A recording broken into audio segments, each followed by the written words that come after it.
talking. Oh my gosh, we're so ridiculous. I love it. You should see what happens the seconds before we hit record. Then you would understand why we're always laughing. Too much. But we are here on our podcast, Don't Be This Girl. Yes. Thank you for joining us. Thank you. Yeah, we're so excited because we feel like with this topic, there's so many girls we don't want to be. Yeah. Right? I think I'm all of them. No, you're not. I was all of them. I was all of them. Yeah, was. So that's the key word here. Like you always, watch a new movie, read a new book, and it's like, oh my goodness, I don't want to be this girl either. Right. Why do people do that? I don't know. We're just so conditioned. Is it Hollywood? Is it? Oh yeah, for sure. It's Hollywood. It's media. We're so conditioned because of what they put out. Right. Mm-hmm. Yeah, I think that's true with music as well. Music has been something that I always thought, you could listen to it as long as you don't let that enter your life, and it enters your life. It's in there.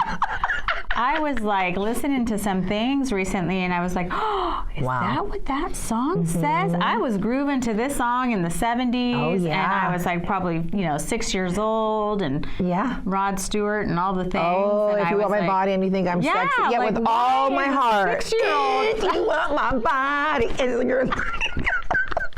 you're 10. Mom, what were you thinking allowing me to listen to that music? Anyway, loved it all. Same. No, I had that same conversation about Ring My Bell. Yes. Because my mom bought me that 45, and I think I was in 3rd grade, and I was like, Mom, grade? Yeah, you can ring my bell. I was like, what do I know about bell ringing? Yeah. It's true. And maybe we could do music. It's the movies. We can do it. Take the time. Do it right. We can. Do it, babe. Yeah. And here I was, a little girl, singing that with all my heart, having not a clue what I was singing. Right. But allowing it to get into my heart. Right. That we could do it all night. No.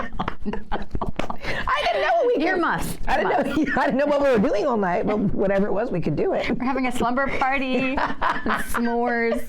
So sweet. So silly. Anyway, so yes, the seeping in media, music, Hollywood, movies, music, movies. Plays into so many things that we allow these things even to shape us.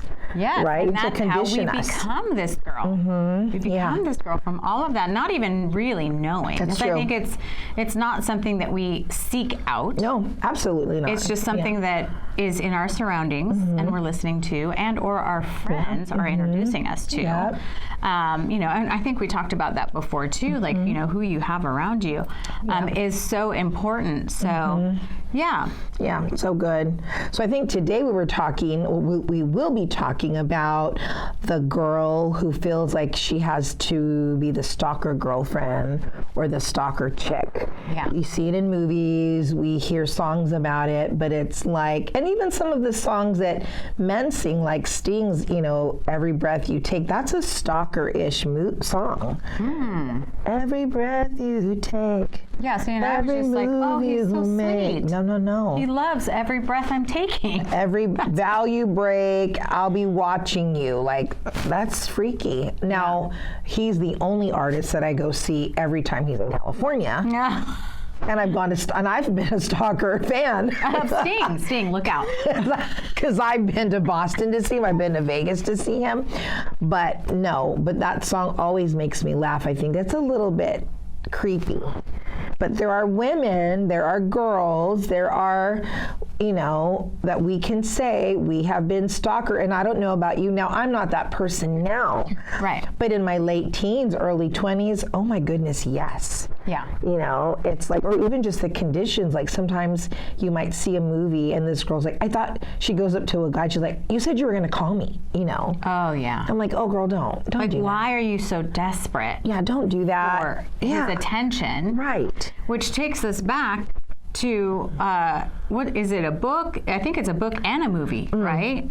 He's not that into you. Oh, he's just not that into you, that's right. And it's like, girl, let him make the first move. Girl, come on. Yeah. Let him make the first move. Yeah. And I say this out of experience, of course, being that girl that wanted the attention, and I wanted it when I wanted it. Yeah. You know, and this was me thinking that I was becoming a stronger woman at this point. Oh. And it was like, not realizing you're being a nag. Well, yeah, I was just being needy. Clingy, that's the word. Yeah, clingy, needy. Like you said you were going to call me. Right. How come you didn't call me? Where were you? I thought you were going to, be calling me after work, and I was waiting for you. And don't tell him that you're waiting for him. Yeah. Yeah, but that's what we do. Horrible. And I can tell you times, even maybe if I met a guy, this was in my 20s, I would be the one, we swipe numbers, and then I'm like by the phone, do I have a missed call from him? Do you know what I'm saying? Yeah, and what if absolutely. he tried, did he call me at work? Did he call me at home? You know, just chill. Don't be the girl that's so needy and so clingy. Don't be the girl waiting by your phone the minute you swap a number. Or the girl driving by the house. Driving by the workplace. Yeah. I mean, if this is you, don't raise your hand right now. We don't want to know that this is you. But has it been you? Yes. Oh, yeah, I can say for sure.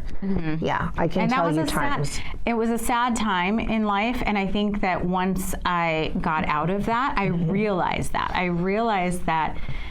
I was needing something else. So it wasn't necessarily about that guy or that person. It was just something else that I needed personally in my heart to fill that gap. And I thought that's where I needed to get it. And I wanted it. Yeah. Like I said, when I wanted it, I wanted somebody's attention right then and there. And if they didn't give it to me, then I'd be like, hello. Which, really when you think about it, when we're the girls picking up the phone, calling, stopping by the house unannounced, uninvited, and you're knocking at the door and you're right there saying, why didn't you call me? You said you were going to call me. I've been waiting. You're not helping. If anything, that's just pushing more and making him say, ooh, I don't want this. Because I remember being the girl that sometimes it was the flip side of that. I do remember guys coming to my house unannounced, uninvited. I was thinking about you and I was missing you. And as precious as these guys were in their hearts, for me, it was a turnoff. Right. Didn't you have that scenario where you were with a bestie and then your boyfriend showed up and you're like, no, honey, this is not your time. Yeah. I want to spend time with my friend. Yep. It was that way. It's boundaries. And I think that we as women need to start setting up some serious boundaries. That's good. Ahead of time. Yeah, that's good. I mean, don't wait until you're already in the relationship. You need to know what your boundaries are for your personal space, and then how that's going to look with somebody coming into your world, with a guy coming into your world, dating, whatever that's going to be. It's like, what are those boundaries? And that takes me into just like even, getting married. When you're getting married, as a single woman, we do all the things that we want to do when we want to do them. We schedule our life the way we want to schedule it. And when somebody comes in, no matter how much you love this person, you're like, hold up. Hold up. Wait a minute. Don't talk about the next line. I don't even know the next line actually. So putting something. Never mind. Okay. Anyway, but it's like that part of your independence. You need to know what your boundaries are going to be and already have them set so that this person isn't kind of blindsided and then thinks, does she even like me? Does she even want me there? Yeah. And it's true. That's so good. Even as you're asking that question, I'm thinking of a time of a guy was dating, and I think I mentioned this in our book. By the way, if you haven't purchased our book, it's on Amazon. Don't Be This Girl. It's right back there. It's even on an ebook, right, for those of you that have a Kindle reader. But I remember dating a guy in college, and I really did like him. I wasn't like head over heels for him, but I liked him. And I think, my love language is time and gifts. It's not touch, so just don't be touchy. And it's not even the verbal affirmation. Ask my sisters, especially the baby. She loves to hug me. And I'm like, "Are you done? Just tell me when you're done." But he said to me at some point, we were having like a discussion about a relationship. Now, this is a relationship that I started, I pursued. I found him to be very attractive, and so I was like, I need to get everybody's number so I can throw a party and invite him to it. Because I want, so I kind of initiated all of that, Not kind of, I guess I did. I did initiate all of that. So we ended up starting to date and things like this, and so in a conversation we had, he said, "Do you even like me?" Because I never called him. It's like, and I said, "I just bought you balloons, didn't I?" Because he did really well on a test. Of course I like you. I just bought you balloons. And now saying it now, it's embarrassing. Yeah. To say that, It's like. Because, and here's a question, like, what about the balloons showed him how much you cared about him? Right. But to me, that would be sweet. I would think, he must like, or whatever, he must like me or something. He bought me sent balloons. me flowers or a Right. gift of some sort. Like, Yep. I'm assuming that person likes me, but he obviously needed more from you. Yes. So, girl, the balloons were not going to cut it. And they didn't. They didn't And he cut was out it. the door. But it's so true. And so, but at that point, as a woman, sometimes you can feel, well, that's a little needy. Yeah. So if we feel like that, how much more a guy who's supposed to be the one who's pursuing us? So true. And again, we talk about it in our book, men have no problem. They know how to get what they want. Yeah. So if they're not pursuing you, if they say they're going to call you and they don't call, there's either a very good reason or something better came up. Let's just be real. Ooh, ouch. Right? But so true. Yeah. And it could even just be something like Xbox. I mean, you know what I'm saying? Which shows you where you fall. It absolutely does not have to have legs. It could be any inanimate object. That's right. That breaks their attention. But yeah, that's right. Mm-hmm. And we shouldn't just be sitting there waiting. No, please Girls, don't we need do to have that. something better to do in our lives. Isn't there a book you can write? There's a book you could read. An audition you should be rehearsing for. A competition you should be practicing for. Hair a to sport get done, nails to get. There's plenty of stuff for us to do where we don't have to be waiting by the phone, or oh goodness, in this day and age with our cell phones. Yeah. Every 5 seconds, did they call me? Did they call me? Did they leave a text? Yes. And then the stalking, because the stalking isn't only in front of their home or to drive by their workplace. Ooh, social. You can stalk on the socials as well. And how many have stalked on the socials? Oh, absolutely. Mm-hmm. I mean, I started to watch this movie and I didn't really, my husband and I, we just kind of, go on Netflix and, it looks good, Mm-hmm. And we started to watch this thing called You. And we never finished it. It was just kind of slow. But it was about this guy he met this girl. They had a great conversation, I think, in a bookstore or something like that.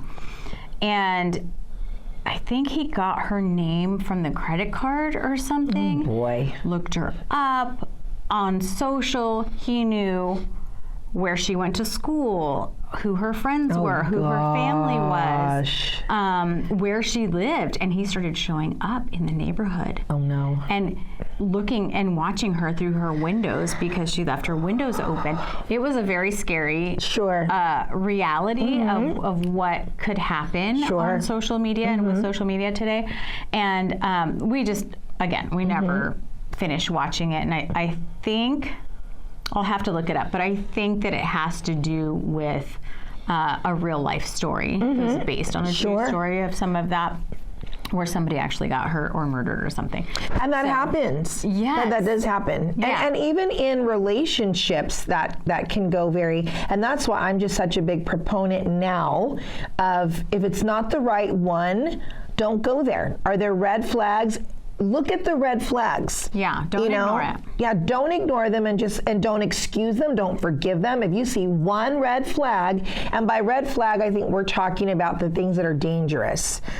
The abuse, yelling, maybe getting up in your face and cussing you out. Like if you're experiencing this, it's time to say goodbye now. Right. The grabbing.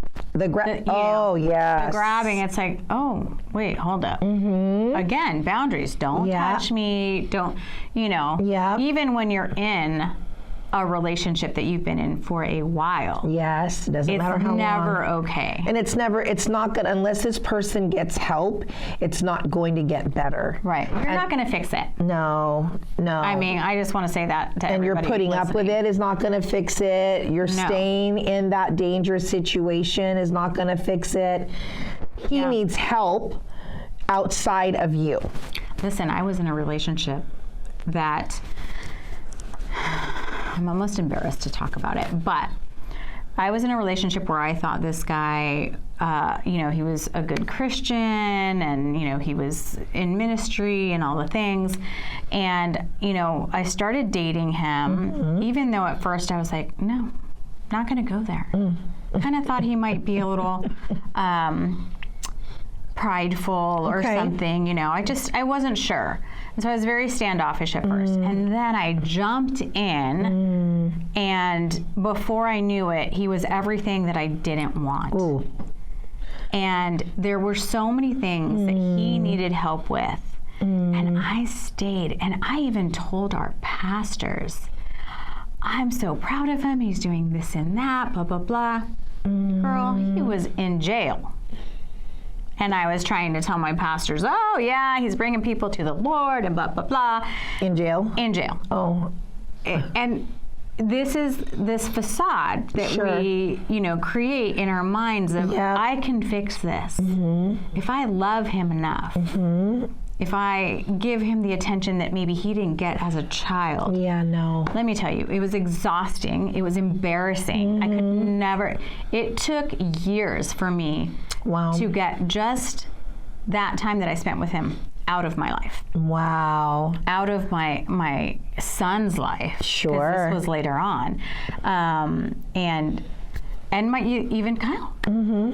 Kyle had to deal with it too, and the remnants of that. Yes. And it was so scary, but there was never a time where I could have fixed that. And he did not get the help that he needed, and he actually hurt somebody physically after that. Wow. And I was so thankful that it wasn't me, but it was that thing where I just felt like I could fix him. I can change the hurt in his heart. Yep. And I couldn't. No. That's not a place. It's not a place for us. No. So boundaries is what you said. And you can't fix him. No. You won't fix him. No, you're not the exception of the rule, because so many times we'll say, well, I know in all these other 20 scenarios, but I will be the one. No, you are not the one that's going to fix him. You will not fix him. You can't fix him. Like if we could say it over and over and over again. You can't. You can't. You will not. Like, please get that into your head. Look at yourself in the mirror. This is you, and say, I'm not the one to fix him. I cannot fix him. I will not fix him. I will not be able to fix him. I don't have the ability to fix him. Right. And worse, you're going to get hurt in that process of thinking that you can fix somebody else. You're going to be the one who needs fixing afterwards. Yeah, and even if it's not a dangerous, it can still be where there's remnant, like what we talked about. There's still the remaining residue. That's the word I'm looking for. Yeah. There's residue from that relationship.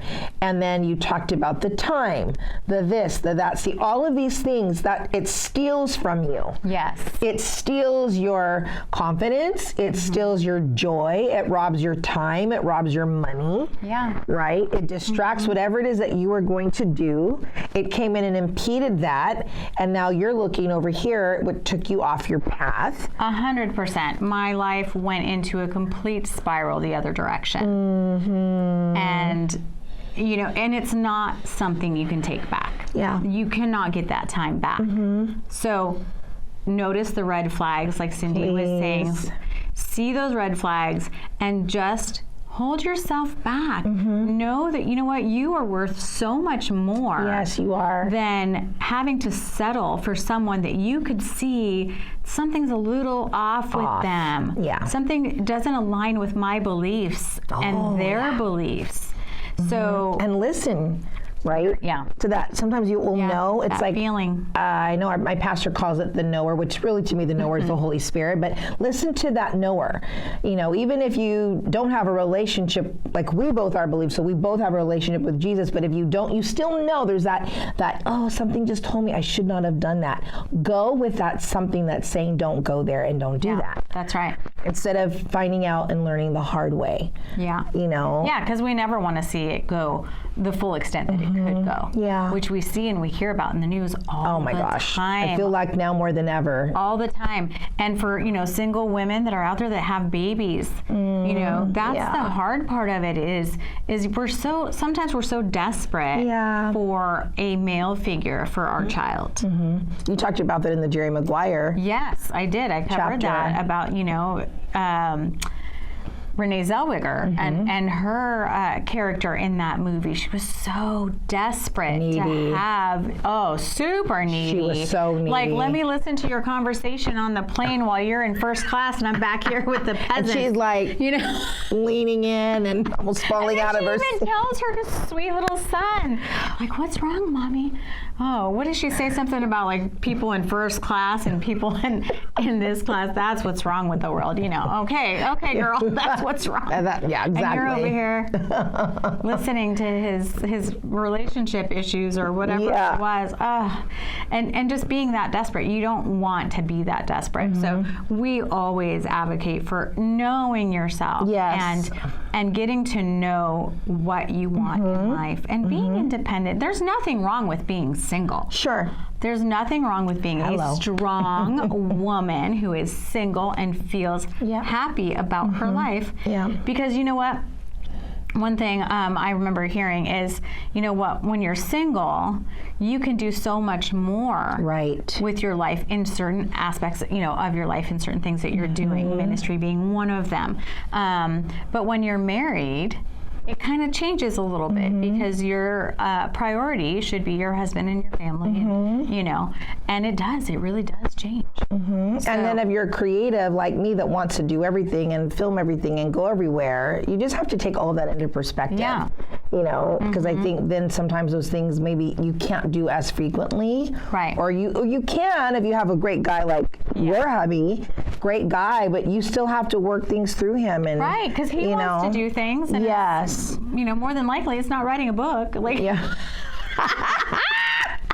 Kyle, no book writing. Oh, our sweet Kyle. He used to fix us the most yummiest salmon when we were writing. Yeah. And, you know, he was always taking care of everything. But, you know, he has his interests as well. Sure. And we have to be there for that. So, that's good. Yeah, no, it's good. So we talked about the boundaries and, like, don't avoid and don't ignore. Like, please don't ignore the red flags. Like, really, please, like, if you see them, then heed them. And then I think if you know that you're a person who's like kind of weaker and you go, oh, but I just give in to his kisses or I just, and you know that about you, then I would say like have someone that you're accountable to. Yes. You know? Yes. Someone stronger than you. Yes. Someone who has a good relationship. Yes. Or has a good sense of themselves enough to tell you as a girlfriend, stop it. Yes. You need to reel yourself back. You need to have somebody who's not afraid to tell you that. Yeah. And so that accountability partner is power. Yes, and someone that you respect too. Yeah. That you'll really heed and listen, and instead of someone who's like, oh, I don't care what they say. Yeah. You know, I think that's so important. But on the whole idea of stalking and men, you know, as you were talking earlier, I was thinking, I remember being dating online. This had to have been somewhere around 2006. So this was years ago. And I was the kind of person that I would do the online, but I wouldn't really invest in the membership. It's like, I just want to see. I just want to see, and yes. And so there was a guy that I was like, oh, he's really cute, so he was sending me messages, but I couldn't reply because I wasn't paying. Oh, that's right. You're not. Yeah. I wasn't paying for that. Right. Some of you will I was get not that. harmonizing on eHarmony. Some of you will get that on the way home.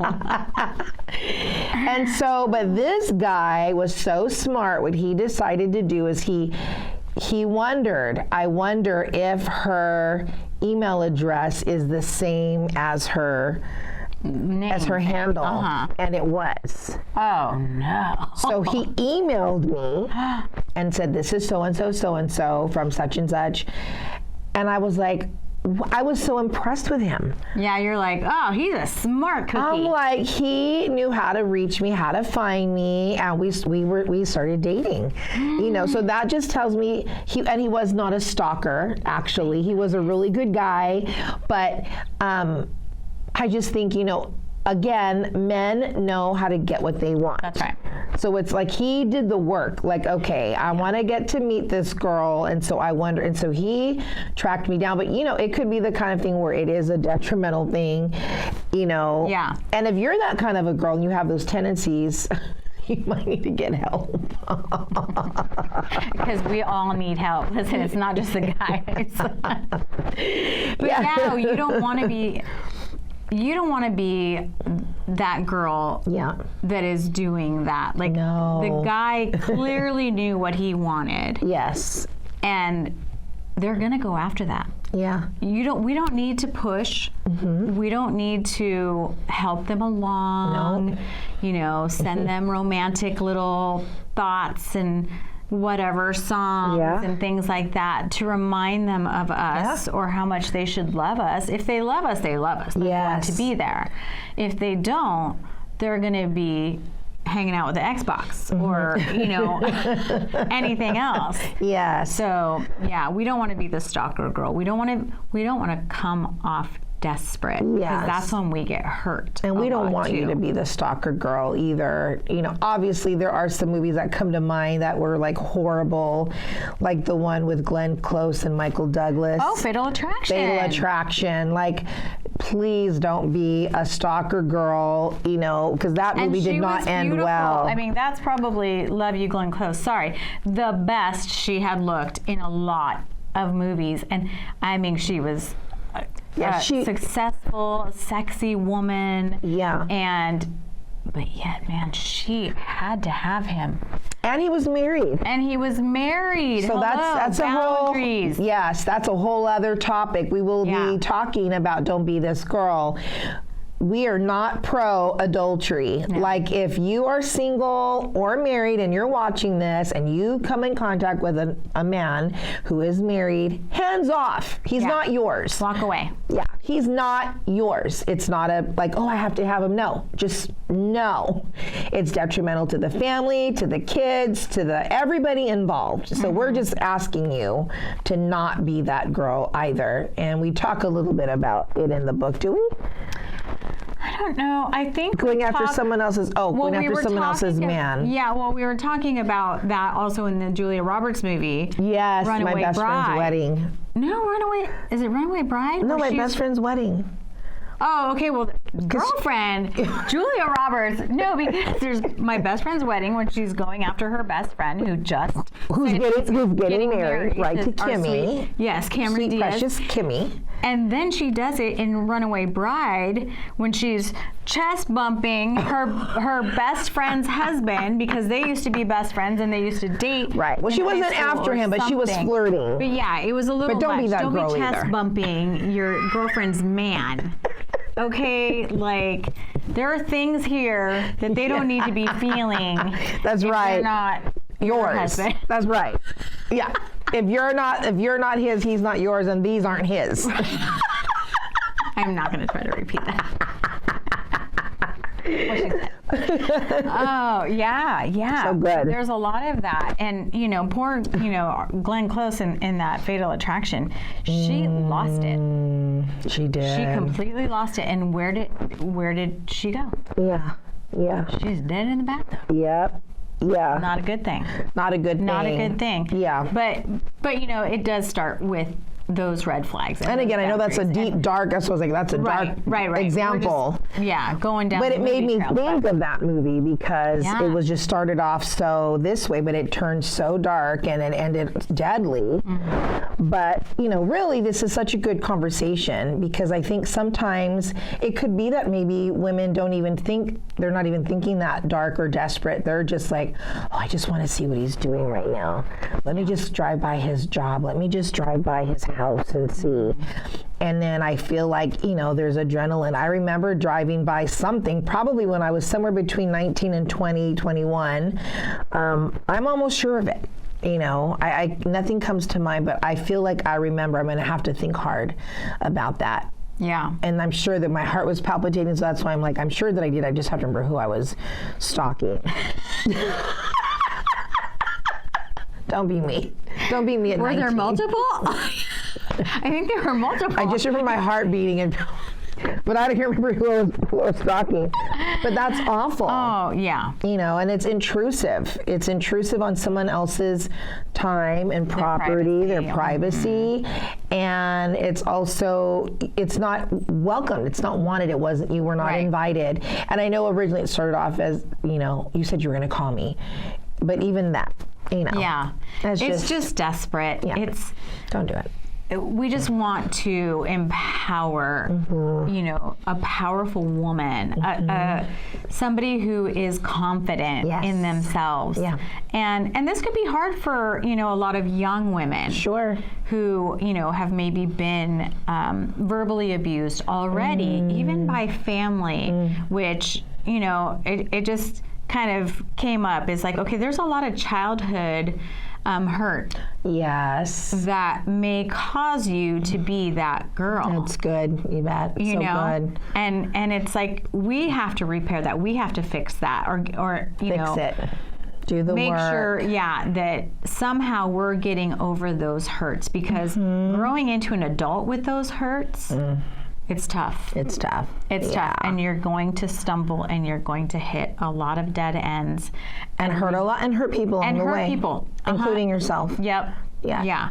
Even if it's not the extent of what we're talking about, some of those like drastic movies, but it's years of destruction, years of repair. Okay, I need to fix this now. I need to fix myself now because all this damage has been done. And so now I have to work at undoing the damage and also let me now focus on what was it in me that was causing the damage to begin with. Right. And to start with. So I love that. Yeah. So working at it. And if you are that girl, if you tend to be stalkery, if you tend to break boundaries, we're saying please put boundaries. Don't be the stalker girl. Don't go after married men. Let him pursue you, but also do the work and have someone that you can be accountable to. And if you don't know where to do the work, even in our book, we have great places to start. Yeah, some great resources. We've got coaches that have said, hey, we'll partner with your readers. We've got books there that are going to help like pull you out of any situation that you're in. So I think this is so good, and especially for the single mamas. Yeah. Like, let's protect your kids. Absolutely. That should be first and foremost. And, you know, as a single mom, in the early years, that was something that I just, you know, I thought I was doing the right thing. Yeah. By jumping into relationships with just a guy. I mean, you know, I just wanted a male figure for them. But you can be everything that they need you to be. Yes. You know, and hopefully a lot of you, if in that situation, have a father or an uncle or somebody that, you know, you don't have to be in a relationship with, but they can still give that child that, you know, that male aspect of things. Yeah. And, you know, and I was thankful for a lot of guys in my life that I had for that, you know. Yeah. So good. Yeah. So good. Well, of course, you know, we love just coming up with these conversations. There are so many hot topics, and we just kind of sift through and go, okay, what do we feel like is so relevant right now? But there are literally hundreds of topics to talk about. And it's not just for the single woman. I mean, again, for example, Glenn Close, she was married. She was single, but Michael Douglas was married. And so, you know, if you find yourself in that situation, we're just saying, just cut it off and let them go their way, and then you just focus on yourself and on your family to do what you need to do. But, you know, get our book. We're getting such wonderful feedback that the book is just so helpful. It's so eye-opening. Yeah. And someone said, you know, I just have to sit and marinate in the book. It's a fun read. It's a good read. They appreciate the vulnerability. Yeah. But they're also just saying it's really causing me to go chapter after chapter bite size because of all the work you're having us do. Yeah. And the reflection. Right. There's a lot of nuggets in there that we think would help you get through some of those things. Yes, absolutely. You know, it helped us get through some of those things, and that's exactly why we wrote it. Yes. So that we could put that out there and as a resource to women, you know. Yep, to strengthen you so that you don't be this girl, and then you get to have the beautiful life really that you are worthy and you are deserving of. I know you mentioned that. I know we're wrapping up, but I do want to say this. If you're that woman or that girl that struggles, then get help. Get coaching so that you can do the work as well, because really you are worth it. Yeah. You are so valuable. You're so worth everything. You know, people will say, oh, well, I didn't think that I was worth this, so I just settled for that. No, you are worth the very best. And if we all kept ourselves for the very best, can you imagine what beautiful lives we would all live as women? That person is going to see that in you as well. And they're going to be going, wow, she's so worth my time. She's so worth my attention. I'm going to give her the very, very best of me instead of, this girl is desperate. I can just give her a little bit and then throw her to the wayside. We don't want to be that. We don't want to get hurt like that. Why do we intentionally want to hurt? We don't want to hurt our own hearts. That's right. So, so be confident. You know, stand up. You know, walk with, you know, your head up. Don't be walking down like just, you know. You just have to be empowered and know who you are and what you want in life. And those things will find you. They will find you. Yes, the good things will follow you when you're good to yourself. So guys, thank you so much for hanging out and letting us talk about not being the girl who's a stalker. There's so many reasons why, and we could keep going, but we're already running into 40 minutes. So. Yes, this was a long one, so thanks for hanging out with us. So thanks for staying tuned with us this whole time. Again, you can get our book on Amazon. It's Don't Be This Girl. Start a book club, share it with your friends, and then of course email us, because we do want to hear how it's impacting your life. It's not just for the single girl, but it's for every girl. Don't be this girl. And so we love you. We believe in you. We hope that what we shared today really does empower you. And we'll see you all next time. Yep. Bye, guys. Bye, guys.